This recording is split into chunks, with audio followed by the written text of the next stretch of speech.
Back again on more natural deduction with Todd. On this problem here, we need to prove W. I look around and I see two opportunities to get a W on lines 4 and 5. The W is in a consequent of both, which makes me think that I'm going to do a simple dilemma, in which case I need R or S to do a simple dilemma with 4 and 5. So I'm looking for an R or S, and I can get one from 3. The negation will drop off if I can get the opposite of the consequent on line 3, which would be not A or X. Okay, and notice that this is a negated disjunction, so I'm going to write the De Morgan's equivalent so that I know I can get either one of these and I'll be good. The De Morgan's would be A and not X. And now I see that I can get the opposite of this very easily, because I have an A easy to get on line 1 and a not X just waiting on 2. So first things first, A from 1, simplification. Then I'm going to conjoin the A and the not X. That's lines 2 and 6. Conjunction. Why did I get the A and the X? Remember, I'm going to convert it by De Morgan's, not A or X from 7 by De Morgan's, because this, line 8, is the opposite of the consequent on line 3, so I can do a modus tollens and I get R or S. That's 3 and 8 modus tollens. Why the R or the S? Because that's how I was going to get my W from 4 and 5. So we're looking at 4, 5, and 9, and we're going to get W, 4, 5, 9, CD. And now we have to remind her, oh, that's what we wanted, the W. We're done. Let's move on to another. Okay. Prove A. Let's look around. We don't see any A's, but we do see its opposite in the antecedent of a conditional, which is just as good if we can do a modus tollens. So let's get this conditional, knowing that sooner or later we'll need to get the opposite of the not Q. We'll need a Q, and we'll do a modus tollens to get RA. Okay, so let me move this conditional on to the one on the right hand side to the left so we can simplify. Not A, then not Q, and not Z, then W from 2 by com. And we want that conditional, not A, then not Q, from 4, simplification. Okay, so Q. Our job is to get Q now. See a couple of ways to do it. Notice there's a Q right in there. So let's break off that first conjunct of line 3.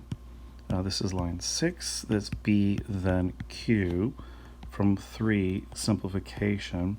So I want now a B so I can get my Q, so I can get my A.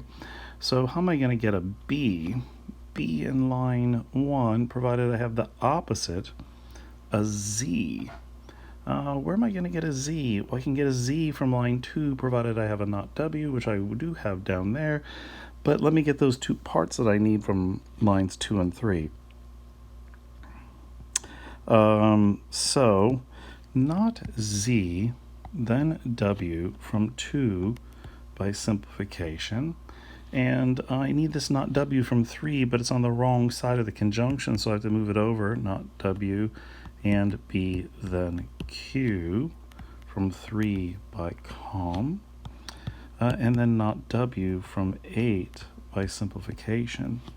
7 and 9 then get me my Z. 7, 9, modus tollens. And now let's remind ourselves what we were going to get with that Z. We're going to get that B from line 1, by disjunctive syllogism, so B 1 and 10 ds. And what did we need the B for? The B was going to be to get a Q, I think. So let's use that on line 4, 5, 6. 6 and 11 gets us a Q. What were those lines again? 6 and 11. 6 and 11 modus ponens. And then look at line 5 and 12. That gets me an A, 5, 12 modus tollens. And we're done. Another? Prove Z. Prove Z. Okay. I can see a Z on line 6, so I could go after that. But before I get going, look at line 5, and let's move it around. Let's rotate the antecedent and the consequent, in which case we get S, then Z, 5, transposition. And the reason why I want to take a look at that is because now look at 6 and 7. I have a Z in the consequent of both. And remember, I'm trying to get a Z. And when I see what I'm after in the consequent of two conditionals, I start thinking that simple dilemma is going to be the key, in which case I need an S or T. And I see that's up on line 2. So I'm pretty sure that this is the route I'm going to go. What that means then, to get the S or the T, I need an H, then a K. I don't have an H, then a K, but I think I can build one. Okay. H, then blank, and blank, then K. Here's my H, then blank. To get it, I need the opposite of this. I need an A or B. Don't have much to work with except for line 1. And there's something funny about line 1. It says not A, then A. So it looks like you get not A, or you get an A, even if you have a not A. So let's do material implication on 1. And what do we get? We get A or A. This is from 1, material implication. And then we can use tautology. If we have A or A, we know we have A from 8. Tautology. This is a rule that we don't use that often, but it's very helpful here. So we have the A. Why is this helpful? Because I can build the opposite of the consequent on 3. I can do this, A or B from 9 by addition. And now with 3 and 10, I can do modus tollens, and I get H, then I, 3 and 10 modus tollens.